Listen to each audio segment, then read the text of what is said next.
So what we do here is give you an introduction to the concept of the front controller and show you its implementation in Magento and how Magento uses configuration to get to the routes.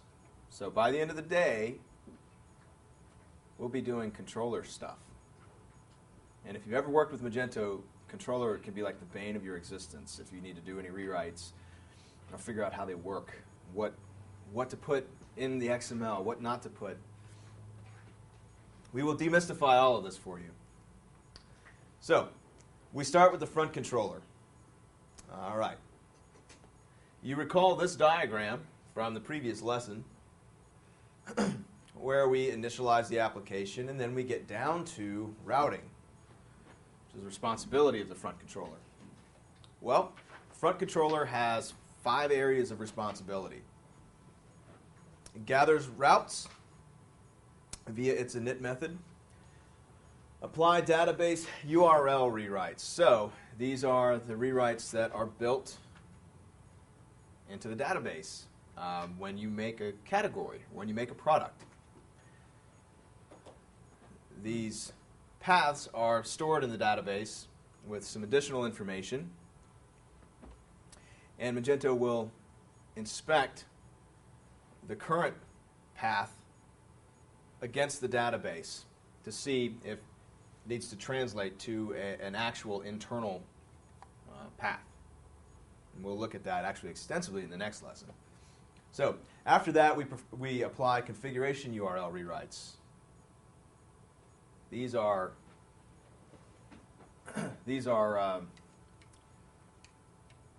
not the way you do rewrites anymore. Deprecated, but the facility is still there. Next step is matching a router. So we find out which router should be dispatching this, handling this request, and then get it into the right hands, into the right module controller file, and send some output. That's what front controller does. So front controller is the area of the application that handles all the logic and objects involved with request and response. Another diagram of this is, the actor. In this case, the visitor to the site. Give me a page, index.php, kicks off mage run, kicks off app run, fires up our environment, our config, looks at our cache, initializes modules, applies updates, and then we instantiate MageCore controller variant front. That's the front controller. And then we go and find the appropriate router and route the request to the correct controller. That's it. It's about as deep as we go. Here is another diagram of exactly what I just said. So front controller initialization. So this is in MageCore model app. Things to notice here and run are this process request. This is full page caching in Enterprise. So basically, if this method returns something at all, then we don't kick off the routing. We just simply return the content that we have cached. That's why full page caching is so fast. It's the availability of a cached instance of a page is determined very early on in the application initialization. So, if not, though, we get our front controller and dispatch. So, inside our front controller, there's this init method, and what we really do is we loop through our configuration files and build out a bunch of information. Just build out this array structure and add a router that we can then use to hopefully dispatch requests. So when then inside of dispatch, we apply database URL rewrites. Okay, so this is Mage get model core URL rewrite. So this is actually where we get our. At this point, we have our configuration object working Magento internally uses its factory method to get this file. Where is this file found? MageCore model URL rewrite. Exactly. That's it. And the URL rewrite model it's nice. It's a nice simple entity in the system, just one table to represent the data.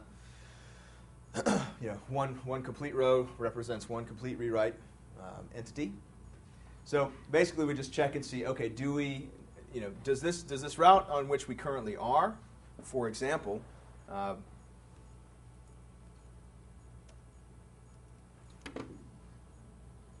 here I've got this nice pretty URL, search engine friendly, electronics cellphones.html.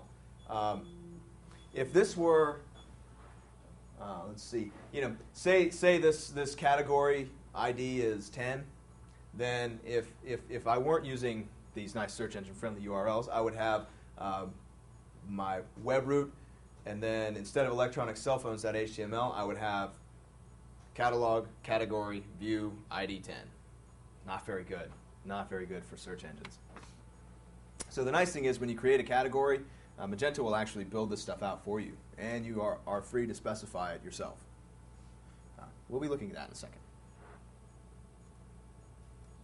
So, again, what happens though, the reason that I get the content from catalog category view ID 10 when I go to that pretty URL is just because there's a match in the database, and Magento will translate that to the actual application path internally.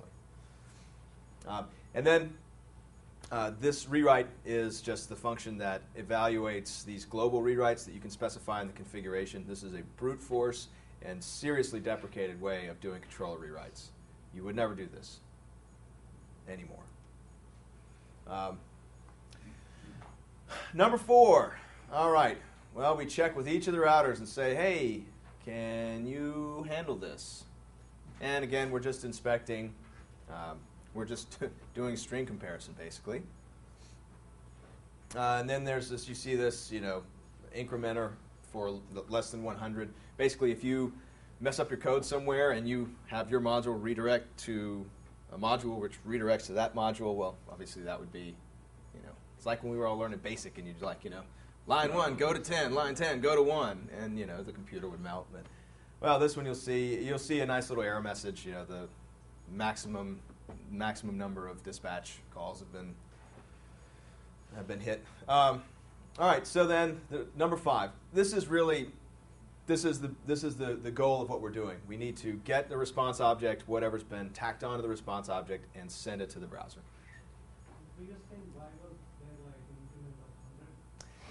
It was just the number that was chosen. Because it just makes you would never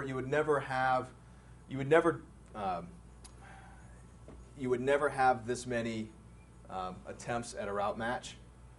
Again, the only time you're going to come up against this is if you have some error in your code. The underscore routers will have all kind of routers like these database routers. Yeah, we'll actually look at this configuration in just a second. It makes a lot more sense. That's what we're dealing with in here, and even further down into the code. But it makes much more sense looking at it from the configuration standpoint. Again, Magento just always comes down to configuration because anything that the system is doing, it has to connect somewhere in some XML file. Okay. So, now an exercise, locate the front controller class. MageCore controller variant front. List all the events that the front controller fires. Let's see. Okay, so let's find this. So this class, I'll go ahead and write it up here. It should be in your book in a couple places, but this is a great place to look.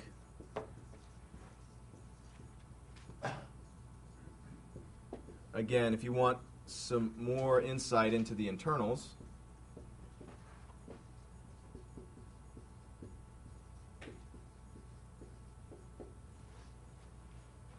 MageCore controller variant front.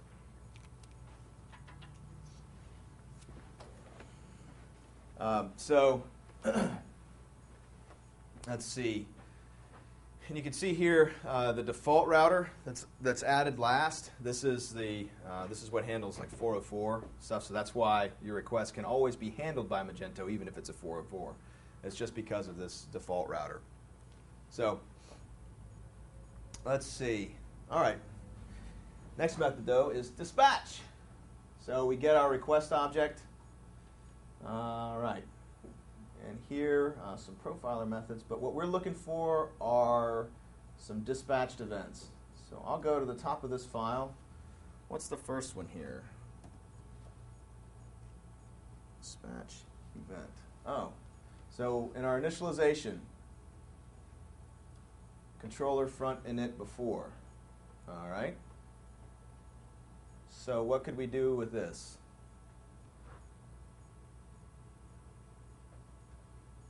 Anyone?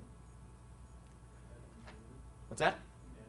Yeah, I mean we can observe and do anything we want with this. We could use this to we could basically write to a log and just said, hey, okay, so this is when we started off our this is when we initialized our front controller. This is at the very high up in the request. So we could set up our unlogging information just to, I don't know, profile rendering time resources. Okay. What about another one? Init routes. Well, here, well, we could use this observer. We could actually init routers. We can actually do something similar here. Maybe we could add another router to the system. And because it would be added ahead of this default router. That's how the CMS router works. It's added by an event. Okay. See the next one. Okay. Anyone have an idea what we could do with controller front send response before? Any idea at all what we could do with that? Yeah, we could do. Yeah, we could check our output. We could also set a cookie. So this one's our gimme. You guys do need coffee. All right. And then we have controller front send response after. So we could detail some of the rendering time in here, a number of events, or just log some sort of success message that we successfully handled a request. Okay. Sky's the limit. Those events are there for you to use and abuse. All right. Wow, that was quick and easy.